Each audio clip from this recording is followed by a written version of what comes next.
最近呢，中央一套在晚上11点播出的一部纪录片呢，就让我们很多干电视的人呢感到大跌眼镜，因为它创造了一个不大不小的奇迹。这部纪录片呢，让很多80后、90后这些很长时间都不看电视的这样的年轻人，在晚上11点端坐在电视机前，这些人甚至是咽着口水在看这部纪录片。那它是什么呢？它就是反映中国饮食文化的《舌尖上的中国》。我估计最近好多电视观众都会喜欢这部纪录片，而且很多没有看过的呢，可能通过各种渠道啊，在网站上、在手机上下载看这部纪录片。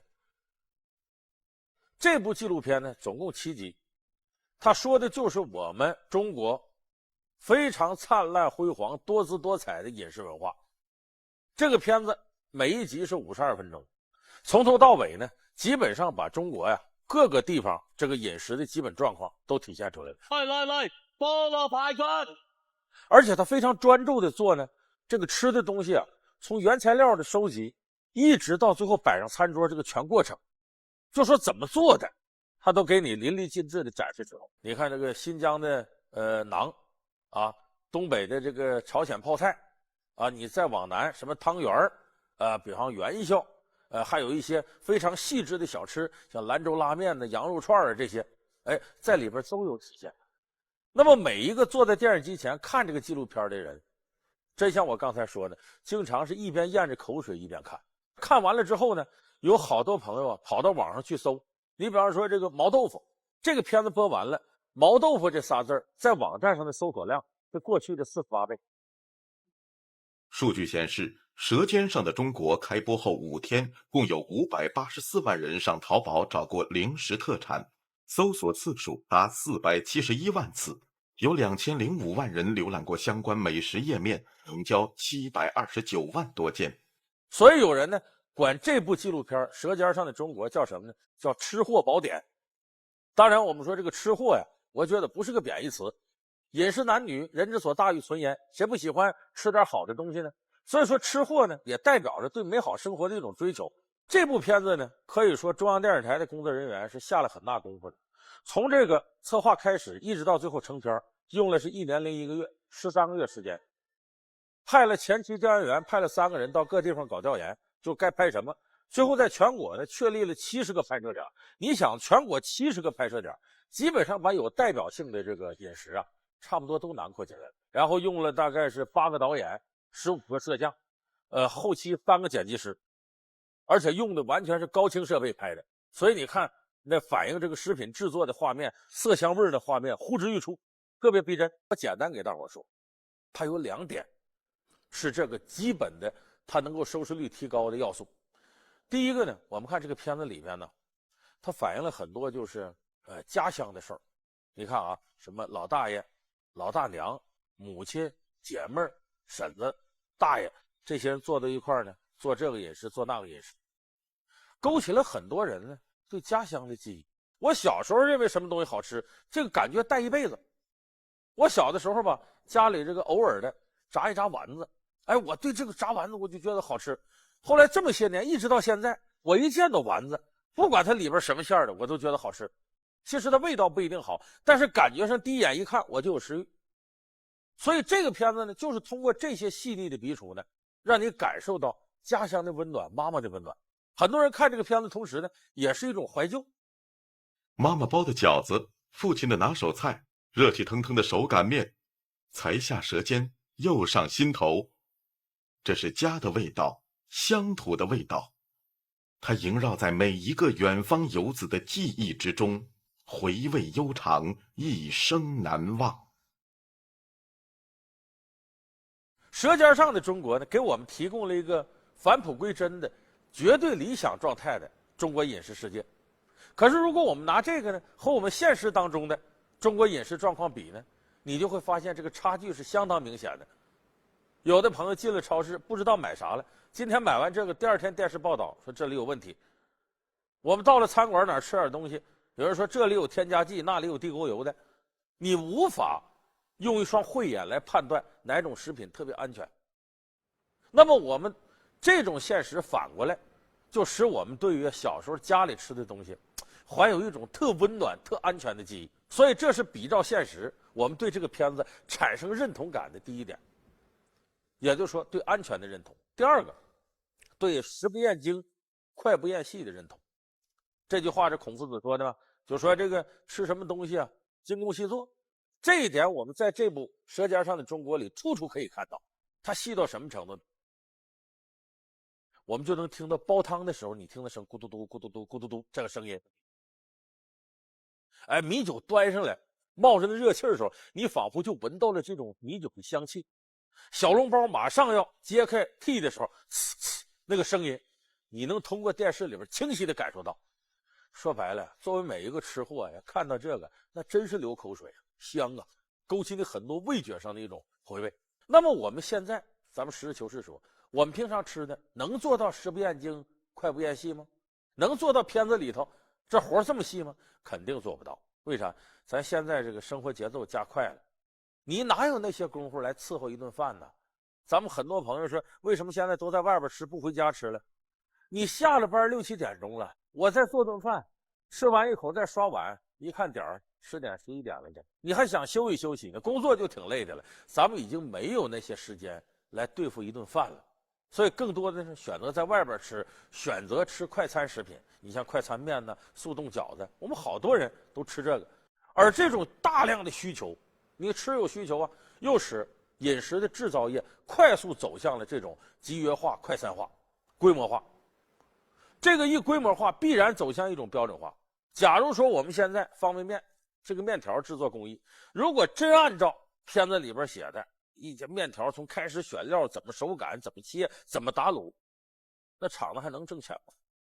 它只能是快速的把这个东西按现代化的标准做出来，那它的味道怎么跟原汁原味下了那么多人工的食品比呢？就像咱们有的朋友看《红楼梦》，那做茄子都是茄子皮去了，切成丁，然后搁其他肉什么的，搁机油炸一遍，然后再混这个混那个，封起来，拿出来以后再炒。姑奶奶，你告诉我怎么做的？你把才下来的茄子皮儿削了，切成碎丁子，用机油炸了，再用鸡脯子肉和香菌、蘑菇、新笋、五香豆腐干、各色干果子切成丁子，用鸡汤煨了，用香油一收，再用糟油一拌，盛在坛子里，封严了。要吃的时候拿出来，用现炒的鸡瓜子肉一拌就行了。要一道菜你肯下这功夫，那和马上就搁锅里秃噜一遍就弄出来的，你说哪个好吃？所以我们看这个片子，对比我们现在这些快餐食品，你就会想，精工细作的东西得多好吃，原汁原味的东西得多地道啊！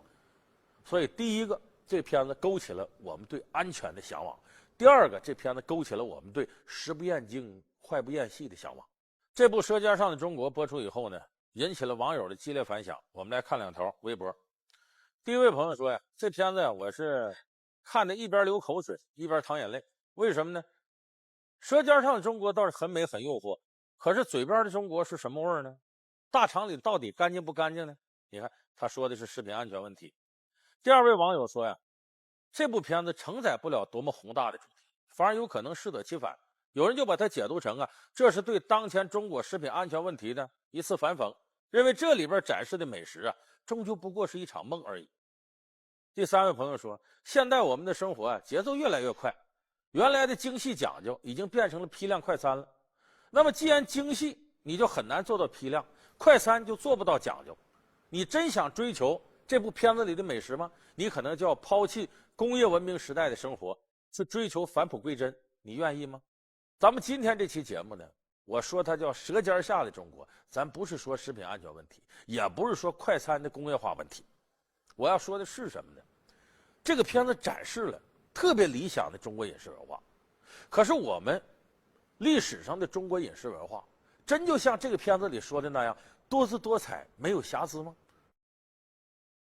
打开你的味蕾，唤醒你的乡情，一部美食纪录片为何红遍大江南北？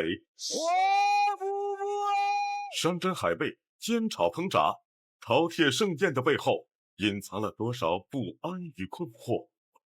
老梁观世界为您麻辣评说舌尖下的中国。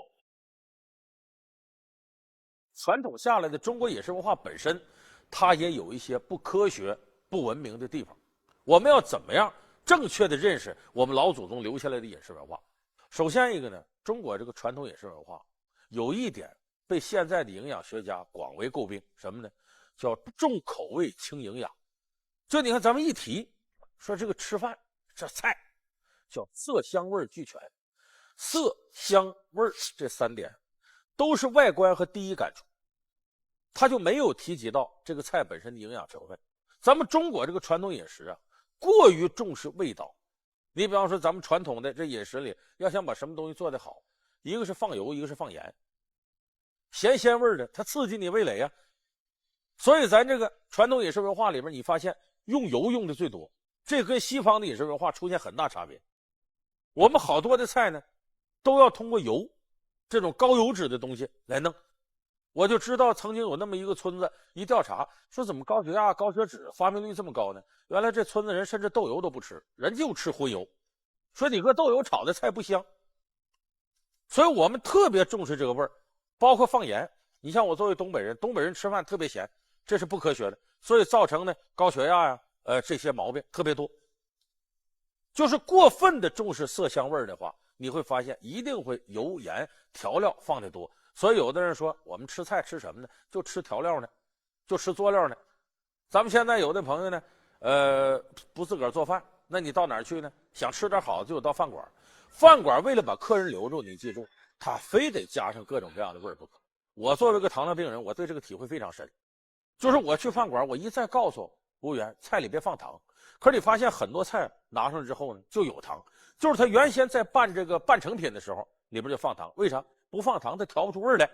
至于花椒大料茴香放的更多了，那油和盐就不用说了。如果你吃完觉得没滋味，你下次不来他挣不着钱了。所以饭馆根本不会管什么营养不营养，他首先要用味儿把你留住。所以这个现象是中国饮食非常突出的一现象。不少朋友愿意吃动物内脏，吃心肝肺我们叫下水。动物内脏往往都是高胆固醇的。也有不少朋友呢喜欢吃腊肉这些腌制的熏制的卤肉，包括这些东西，可这个里边时间长了都会产生类似亚硝酸盐这样的物质，对人体健康是不利的。我们保留这个什么呢？就它味儿好，我们喜欢这个味道。所以说中国传统饮食呢对色香味特别重视，我们也叫贪口腹之欲，吃着香吃着好，咱就认为这东西是好，其实它不见得科学合理。第二个不好的地方呢，中国饮食文化里头呢特别重视珍稀的东西，求稀求奇。你像什么东西要稀有，那咱们就爱吃。你看咱们平常说什么稀有？山中走兽云中雁，陆地牛羊海底鲜，猴头燕窝鲨鱼翅，熊掌干贝鹿尾尖。说这个东西是珍稀，可其实这种珍稀的东西它有多大营养，它好吃不好吃呢？我跟大家说实在的，我到现在为止，我个人也可能我这味觉差，我吃不出龙虾螃蟹鲍鱼有多好吃。我觉得跟平常吃的猪肉青菜豆腐还不如那好吃呢。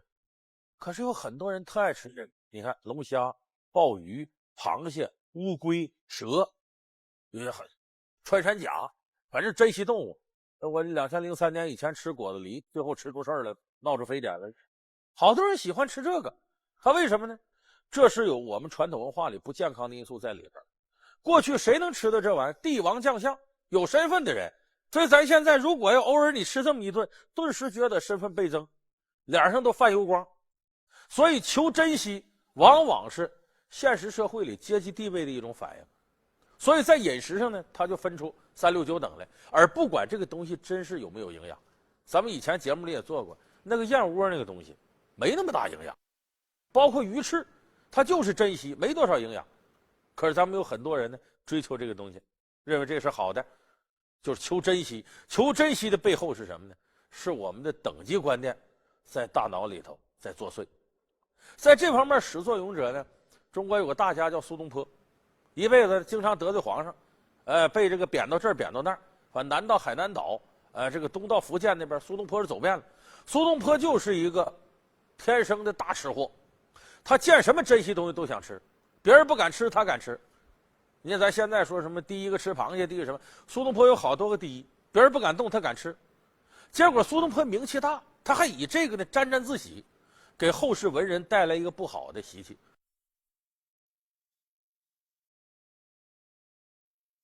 相传，宋代大文学家苏东坡曾被贬官到了还是荒蛮之地的海南岛，在吃上就遇到些麻烦。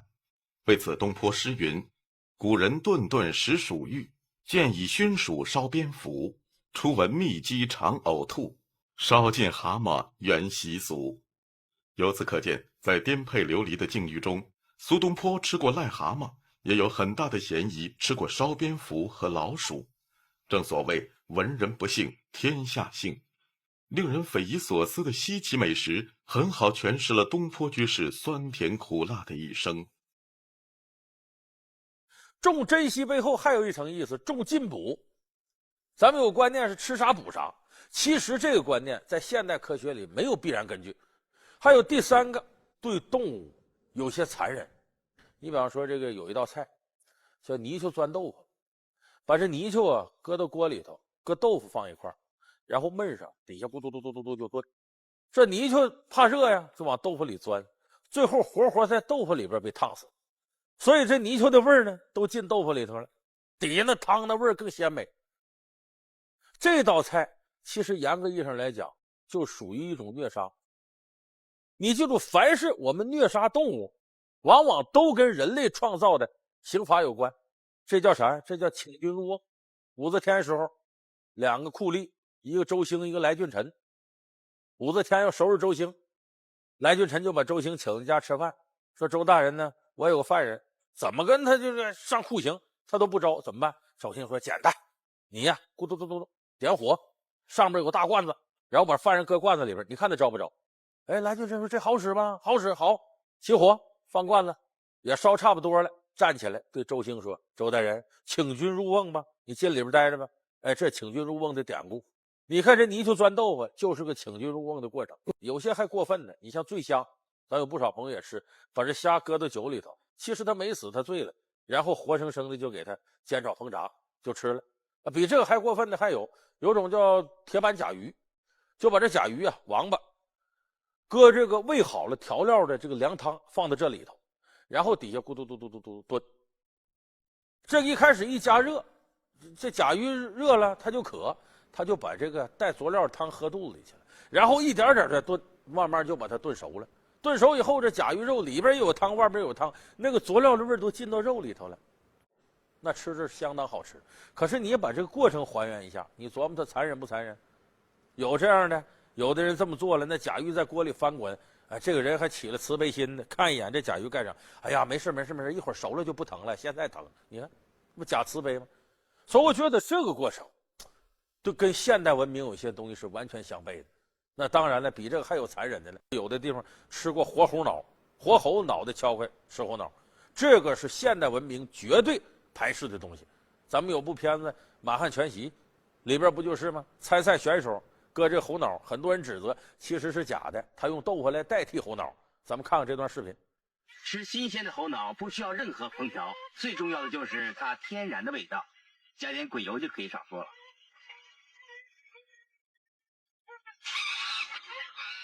我们收到线报，说这有人虐畜，而且把受保护动物煮来吃。其实我们的猴脑是拿豆腐做的，不信你们再尝尝。你看刚才我们看这一段，你就会发现现代文明对这个东西是绝对排斥的，是我们中国饮食文化里非常畸形的地方。那么今天呢，咱们很多人爱吃爱喝，追求美好的生活，这没有错。说谁是个吃货，我也不认为是个贬义词。我想吃点好的有什么错？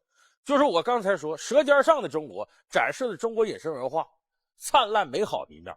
那么我们通过看这部片子，应该把它当做一种标准，然后更高一个层面是把中国饮食文化当中灿烂多彩、非常文明的一部分发扬光大。就像这个朱子治家格言里有那么句话，叫勿视势利而凌逼孤寡，勿贪口腹而自杀牲畜。不要因为呢自己就是想吃想喝，就随便的摧残这些生物。这个呢也不是我们中国饮食文明里边的一个核心要素。所以说你从舌尖上的中国来反思舌尖下的中国，把这些东西都考虑好了，我们可能在现实当中，你不仅会做一个合格的吃货，也是一个快乐的吃货。在不同的地域，中国人用各自的智慧，巧妙地从自然界获取美味，这一切来自他们对上天的敬仰和对土地的眷恋。一位作家这样描述中国人淳朴的生命观：无论埋头种田，还是低头吃饭，他们总不会忘记抬头看一看天。成都有位老先生啊，他失眠，他就采用了一个中药的方子，就是用百子仁啊、虎尾子啊泡水喝，泡了3年呢，很管用。后来他为了省钱呢，他就跑到了成都最大的中药材市场荷花之穗，到那儿自己买了这百子仁。可是买回来以后泡水再喝不灵了，整晚上睡不着觉。经过他前后仔细的比对，他才发现原来他后买这百子仁啊，其实是什么呢？第3次实验的时候，我60颗白子仁买的，取出了36颗石头。那么我想在现实生活当中这样的事儿啊，肯定有一些中老年观众朋友碰到。就我们现在有很多人呢，对这个中药啊，对中医说这不灵。其实很多时候并不是中医不灵，你想想，几千年下来，我们这么一套医疗系统，治好了多少人病？你怎么能说中医它就不灵呢？2002年，香港凤凰卫视主持人刘海若在英国发生车祸，头部重伤，在英国抢救时一度被医院确认为脑干死亡。后来在家人的坚持下，他被送回国内。刘海若的家人在昨天晚上提出非常希望中国的专家前往伦敦为海若会诊。经过中医的精心治疗，特别是服用了中药3宝之一的安宫牛黄丸后，奇迹发生了。他不仅恢复了意识，逐渐开口说话，下地行走，甚至最后完全恢复了健康，重新返回主播岗位。一时间使用了犀牛角的老安宫牛黄丸黑市价格竟然炒到了2万元。然而不可否认的是，市场上出现了个别造假药材，药效渐低，诋毁了中医中药的美名。那么说的这个造假呢，它有几种方式，更多的是什么呢？把这个药物的精华萃取完了，剩下的废料再卖给你。你看有的朋友保养买这个冬虫夏草，有的发现这冬虫夏草怎么干干巴巴的，那就是里头的精华被萃取完了，剩下个壳也挺像的，反正就这东西嘛，卖给你挣你钱。所以好多时候这个废物利用萃取，这是一种方式。1公斤虫草30万，他卖了1公斤假的虫草，就会把今年整个的那个铺面钱就挣回来。第二个是什么呢？以次充好，明明是3等货、2等货，冒充1等货，这个过去也常见。我举几个例子啊，一般都有个朋友买人参，说到这个吉林哪儿啊买野山参，那是野山参吗？根本不是。你要来买来，他把那园子里种的原参5、6年就成那个，直接给移植到山林里边的，在那埋着，假装这是野山参。野山参最少得20年，就干脆搁假的当真的。那原参一个造价大概10块钱都不到，他卖你最少200、300往上。这个咱们中央电视台的这个节目曾经报道过这个，就野山参这块鉴定市场的这种乱象。吉林省白山市抚松县万良长白山人参市场是全国最大的人参集散地。记者对30多家参农商店进行调查时发现，有一些参农商店都在销售一种经过省检的野山参。这种省检是由一家叫吉林人参研究院的鉴定中心出具的，而这样的野山参价钱一般都在200、300块钱之间。然而据一名商店老板透露，目前市场上真正的野山参数量很少，更多的是所谓的省检野山参。因为野山参，我跟你讲，咱们万达这个地方就是，只要说哎呀，人家找个3条3万5万条，那都是骗你，就说是谁家也没有，让是5、6千，那是骗你的。据这位老板介绍，这些所谓的野山参其实都是原参，由于它的外形跟野山参有些相像，价钱又便宜，每只不过10块钱，所以当地很多人用这种原参冒充野山参。记者注意到，这些假野山参有些还是经过粘接的。这是用什么东西接的？粗粮嘛，那个胶，去的有碱水的。据了解，一盒假的野山参成本为一只原参10块钱，包装盒25块钱，鉴定证书40块钱，外加手工费2块钱，成本最多不会超过80块钱。而这样一盒假野山参在抚松县万良人参市场的售价一般在200块钱以上。一只原本只有10块钱的原参，有了野山参鉴定证书，就能冒充野山参，欺骗消费者。你再有的，比方说天麻，把天麻的根茎挖出来，然后用天麻泡水煮，嘟嘟嘟嘟煮，煮完了之后呢，根茎你根本看不出来，这是假天麻。记者在安徽亳州中药材交易市场上调查时，发现了某些不良商贩正在售卖熏制的天麻。你这天麻，慢点。不是怎么发这么白？硫磺熏过呀。干嘛用硫磺熏啊？市场上要硫磺熏的多。为什么要硫磺熏呢？硫磺熏还有人买吗？好看呀。我们敢吃吗？我们吃不要带硫磺的呀，长得不能吃。你吃的食用东西也有硫磺熏的呀，你小麦了什么东西不用都用药熏吗？哪有不用药熏的东西？针对亳州药材批发市场假冒药材的现象，此后亳州市全面开展为期8个月的打造诚信药都药品药材市场专项整治活动，严厉查处违规经营中药饮片和超范围经营行为，清查整顿制假售假窝点等等，以确保中华药都的品牌。正规的中药企业在采购中药材时，则采取了更为严谨的办法。他们一般从中药生产基地直接筛选品质优良的药材。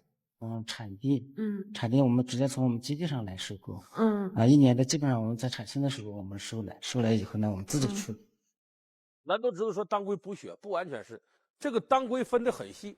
这当归啊，头这块能止血，当件这块呢是补血，尾巴根这块是催血的。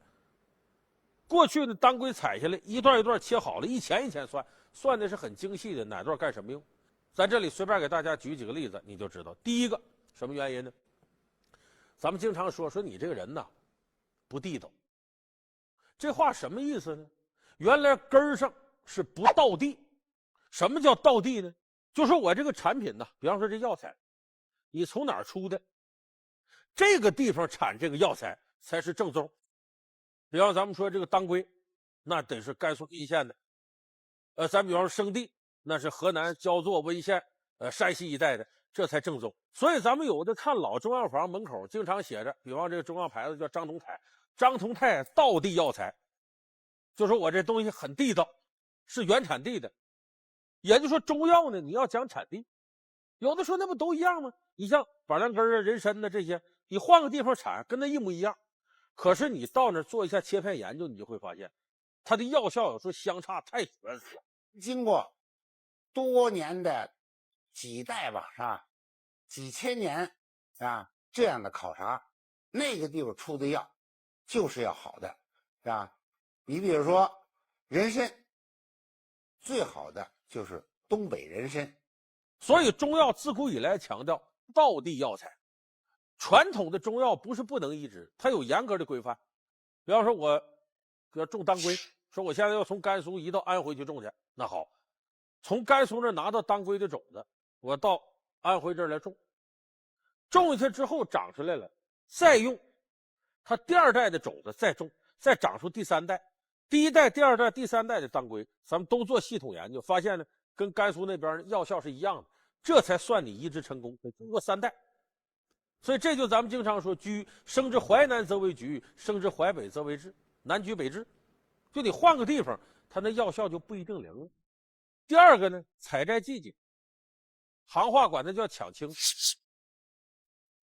就这个中药啊，你得分什么季节去采它，过了那个季节就没有那药性了。你像有种中药叫阴沉，行内都说叫3月阴沉4月蒿，5月阴沉当柴烧。就说你3月份采它有药效，到4月份就差了，到5月份就当柴火烧了。这个咱们有药王爷孙思邈吗？药王爷手捻针，骑龙跨虎吗？这孙思邈当年就说过，中药你得分季节去采它，你要错过季节就没用了。古法药材打黄，如何竟被某些不法商贩滥用？这是泥房，用它干嘛呀？搞这个中药材吧。怎样才能制出良心好药？扫梁观世界，为您深度剖析中药灵、中医材灵。再有一个就是药品在储存保养过程当中，你比方说常见的啊，过去熏制药有一个炮制过程叫打黄。药材打黄是中草药行业几千年来的传统，为了防止中药材被虫子、真菌所害，打黄成为中药保存中重要的一步。古法打黄的操作非常严格，整个过程中硫磺不会直接接触到药材，然而，记者日前在暗访了某些药材产地时，发现这里有一些药材硫磺熏蒸并不像古代那样严格，有的甚至用工业硫磺过量熏蒸。熏过的你基本上闻的话就能闻出来，它那个熏过的话，那个虫子就不进去了，虫子进去也就被熏死了。药材贩子告诉记者，药材被硫磺熏过之后会产生二氧化硫，对人体有害。但是由于保存困难，所以药农们一般还是会用硫磺熏一下。不然这个都熏了，还能放出来。收药的老板告诉记者，药材不熏硫磺是保存不住的。到了7月份，不打硫磺的药材就会生虫发霉，而打了硫磺可以让药材至少3年不生虫子。那本身可能对药材的药效或者饮片的药效也会有影响。因为它毕竟是一种化学物质，那很有可能会跟药材当中的一些活性集团发生反应，从而就影响到药效。近年来，针对药农用硫磺熏制药材事件，各地食品药品监督管理局加大检查整顿力度。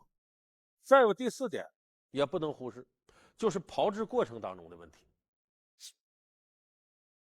过去那个炮制非常精细，你看咱们有的朋友到同仁堂门口上有副对联，叫品味虽贵，必不敢减物力；炮制虽繁，必不敢省人工。就说我这基础药材可能挺值钱，但我不能随便偷工减料。我这麝香10几万一斤，几万一斤，几万一公斤，我少投点行不行啊？那根本就不起状了。炮制工序可能10多道工序，费人工，但是我不能省。为什么呢？炮制往往是一个中药有效最关键的步骤，一个是减毒，就是把毒副作用减低了，再增加疗效。就是说炮制在整个中药制作过程当中是非常重要的，是绝对不能省的。就像矿物类的要早一点煎，因为矿物类的里面的有效成分不容易煎出，像芳香类的就要迟一点煎。所以这个中药这个东西看起来好像很简单，其实老实说是药3分毒啊。所以不管是滋补药也好，是治疗药也好，都马虎不得。你看我小时候就一咳嗽，家长说喝点枇杷露吧，里头有蜂蜜，喝着挺甜的，小孩也愿意喝。它枇杷露怎么治的？是用枇杷叶。那枇杷叶过去怎么整呢？把那叶子剪了呀，必须得是它有3、5年以上的树，它的叶子才管用。把那叶子剪了，枇杷叶都得是干干净净的，没用雨水泡过的。把这个枇杷叶后头的毛刷干净了，刷掉了。为啥？那毛你不刷掉，进到人肺部倒容易引起咳嗽。所以得刷干净了。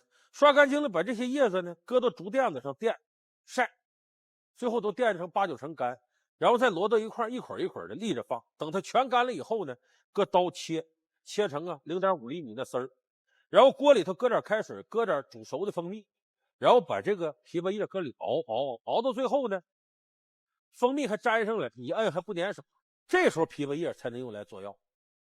你再有更细腻的，有的炮制过程呢需要多少道工序，你省了1道工序，可能这药效就不够了；你减了1味药，可能这药效就不对了。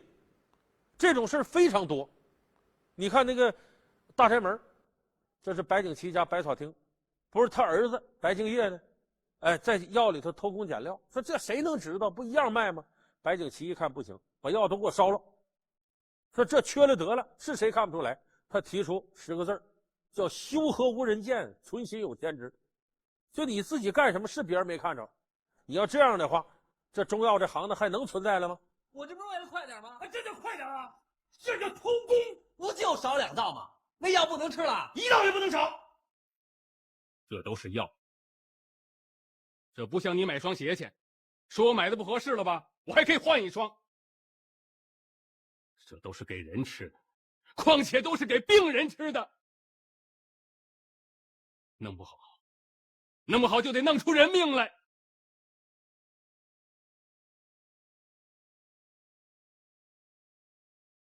干咱们药行这一行的呀，不能出一点错，那是草菅人命。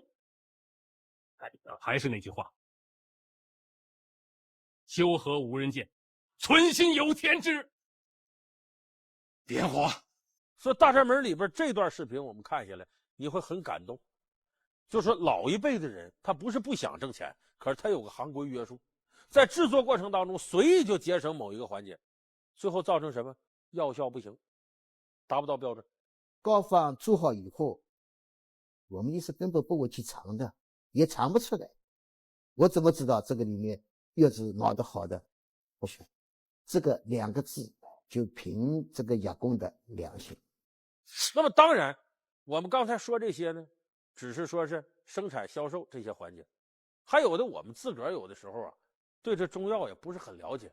咱们有的朋友呢，到这个中药铺抓回中药呢，说自己煎自己熬吧，熬的不对，有时候也使药效失灵。你像咱们传统认为，比方说人参咕嘟时间越长，这不是药效就越好吗？但不是所有中药煎的时间长就好。你像比方说治感冒的药，像金银花，它这里头有些药物你煎长了挥发了，倒不管用了。所以一般治感冒的中药大致煎15分钟就够了，咱有不少人还按半个小时呢，把药效都给咕嘟没了。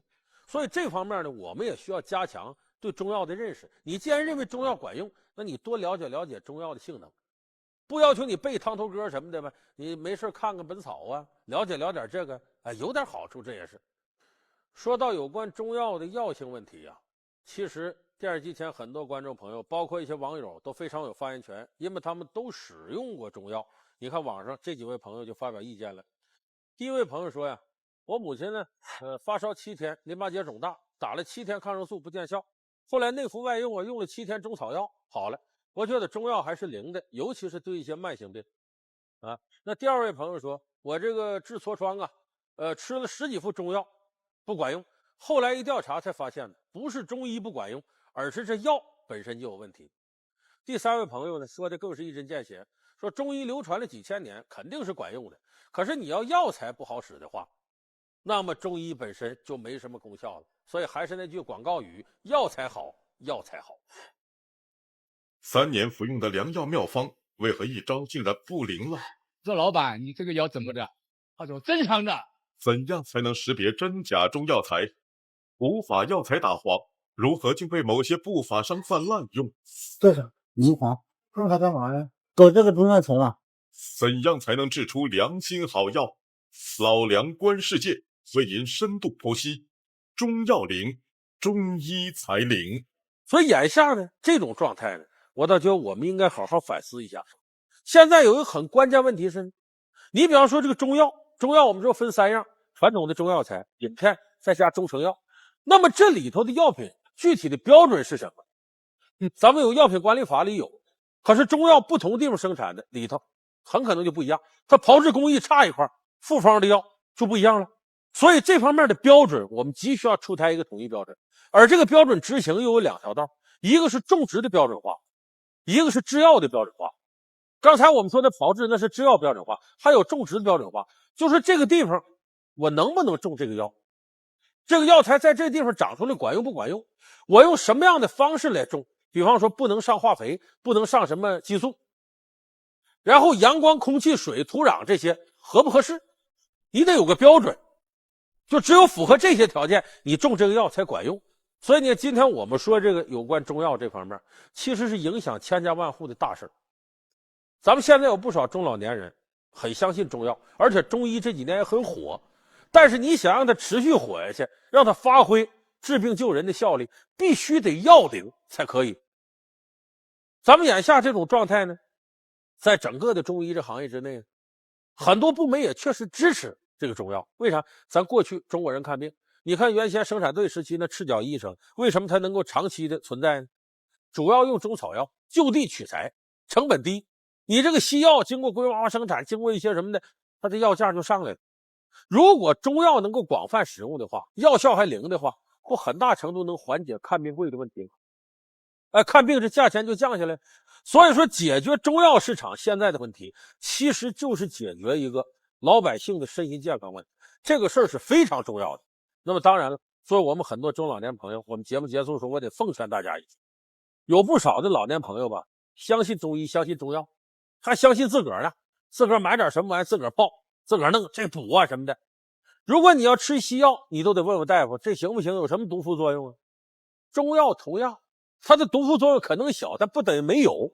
你服中药同样也要遵照医生。哎呀，我这身子虚，我得补啊。其实你不是虚寒体质，你反而阳火旺呢，又人参又什么的，吃完了晚上睡不着觉，兴奋不停说话，鼻子口出血，你说你何苦呢？还有的餐馆里头药膳往里加这个加那个，餐馆里的药酒里头又泡蛇呀、泡王八什么的，那都不是谁都能喝的。中药最大一个特点，活学活用，就是对症下药。你身体是什么样，用的药都不同，不是说这玩意儿补谁拿不了补。像我这挺胖，补完没准还补出事儿来了。所以这方面，咱们有些中老年朋友，你要信这个，但是你记住对症下药，不是说人家吃好，你吃就好。所以我们一方面呢，得关注中药市场的这些乱象，加大力度去治理，然后提出各种各样的标准，进行更好的管理。另一方面，作为我们这些老百姓呢，也应该提高对中药的认识，经常跟大夫打的交道，遵从医嘱，不要乱吃一些中药，否则的话，效果很可能适得其反。